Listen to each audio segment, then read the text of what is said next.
السلام علیکم ورحمۃ اللہ۔ ایک دفعہ ایک عدالت میں ایک عورت کے ولی نے ایک مقدمہ دائر کیا کہ اس عورت کے شوہر نے اس کو کوئی 500 دینار کا حق مہر دینا ہے، اس کا مقدمہ دائر کیا۔ تو قاضی نے اس عورت کو کہا کہ آپ اپنے گواہ لے کے آئیں۔ تو عورت اپنے گواہ لے کے آ گئی۔ تو اس کے بعد جو اس کے گواہ تھا وہ گواہ کہتا ہے کہ آپ مجھے اپنا چہرہ دکھائیں۔ عورت نے پردہ کیا ہوا تھا، چہرہ دکھائیں تو پھر میں دیکھوں گا کہ واقعی وہی عورت ہے جس کی گواہی کے لیے مجھے پیش کیا جا رہا ہے۔ تو بعد میں اس کے خاوند کو بھی ادھر پتہ چلا کہ اس کی جو بیوی ہے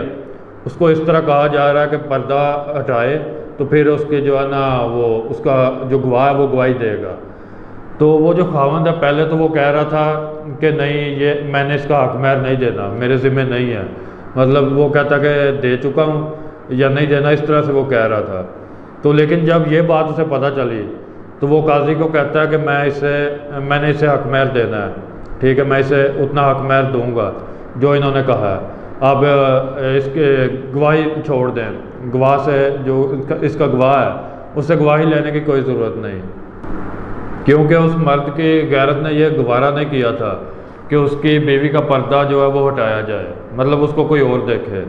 تو جب اس کی بیوی کو یہ چیز پتہ چلی کہ اس کے شوہر نے ایسے کیا ہے پردہ ہٹانے سے بچانے کے لیے، اس نے کہا کہ ٹھیک ہے میں یہ حق مہر دیتا ہوں، مطلب وہ اس کے لیے مان گیا۔ تو جب اس کو پتہ چلا اس کی بیوی کو، تو اس نے کہا کہ میں اسے ہبہ کرتی ہوں، یعنی کہ اسے ہبہ ایسے تحفے کے طور پہ ہوتا ہے کہ اسے ہبہ کرتی ہوں، ایک طرح سمجھ لے معاف کرتی ہوں، اسے چھوڑ دیتی ہوں۔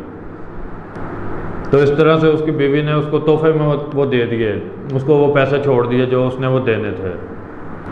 صرف اس کی غیرت کو دیکھ کے کہ وہ اس سے حیران ہوئی کہ اس کو مطلب خوشی ہوئی اس چیز سے کہ اس کا شوہر جو ہے وہ اتنا غیرت مند ہے۔ اس نے کہا کہ جب اتنا غیرت مند ہے اس کا شوہر تو وہ اس سے اس طرح کا مطالبہ کیوں کرے۔ تو یہ تھا ایک آدمی کی غیرت کے متعلق ایک واقعہ، اور ہر مرد کی غیرت اسی طرح ہوتی ہے، کسی میں کم ہوتی ہے، کسی میں زیادہ ہوتی ہے، لیکن ایک مرد کی خاصیت ہے، اس کی غیرت ہوتی ہے، وہ اپنی عورت کے لیے، اپنی بیوی کے لیے اس طرح غیرت رکھتا ہوتا ہے۔ اور اگر کسی میں اس طرح غیرت موجود نہ ہو تو وہ اپنے آپ کو مرد نہ کہے، کیونکہ وہ قدرتی طور پہ مرد تو پیدا ہو گیا ہے لیکن اس میں وہ خاصیت نہیں ہے جو ایک مرد کی ہوتی ہے، جو ضروری اس میں ہوتی ہے ہر مرد میں،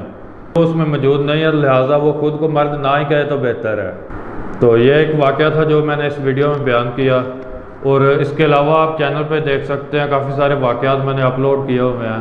اور کافی ساری اسلامک ویڈیوز بنائی ہیں، سبق آموز